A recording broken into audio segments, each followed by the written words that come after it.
ကဲမြန်မာပြည်4 wheels double cab လောကမှာ Hilux လား Ranger လား Revo လားဆိုပြီးညင်းနေကြတဲ့ကြားမှာအတန်သိပ်ပင်မဲ့လူကြိုက်မသိတဲ့ brand တစ်ခုရှိတယ်ဗျအဲ့ဒါဘာလဲသိလားဟုတ်ပါတယ် Isuzu ပါပဲဒါပေမဲ့မင်းတို့သိတဲ့ Isuzu ကအရင်ကလို့ရိုးတိရိုးဝမဟုတ်တော့ဘူးနော် Isuzu ဆိုတာတကယ်တော့ diesel engine လောကရဲ့ master ပဲသူတို့ရဲ့နာမည်ကြီး 4JJ1 engine ဆိုတာကားလောကရဲ့အာက engine ဗျ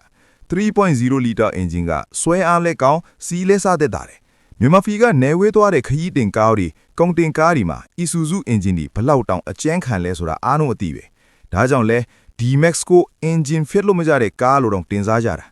ဒါပေမဲ့တခုတော့ရှိတယ် Isuzu စီးတဲ့သူတွေကိုသွားမေးကြည့်ရင်အကိုကားတွေက interior ကဘယ်လိုလဲဆိုရင်သူတို့ကစတီးယာရင်ပါတယ်ထိုင်ကိုပါတယ်ဒါပဲလို့ဖြေလိမ့်မယ်ဘာလို့လဲဆိုတော့ Isuzu ကရုပ်ထက်အလုပ်ကိုဦးစားပေးခဲ့ကားလी Ranger သမားတွေကကားထဲမှာ screen ကြီးကြည့်ပြီး iPad ထုံးနေတယ်လို့ခန်းစားနေရချိန်မှာ Isuzu သမားကတော့ငါကားကဘာမှမထူးခြားဘူးဒါပေမဲ့ဘယ်တော့မှမပြတ်ဘူးဆိုပြီးအေးအေးဆေးပဲမြန်မာပြည်မှာ Isuzu ကိုဘာလို့မေ့ထားလို့မရတာလဲဆိုတော့အပေါ်ပစ္စည်းကြောင့်ဗျနယ်မြို့လေးတစ်မြို့မှာကားပြည့်ခြင်းတောင် Isuzu ကားကိုပြင်တက်တဲ့ workshop ကမရှိဘူးဆိုတာမရှိတယ်လို့ပဲ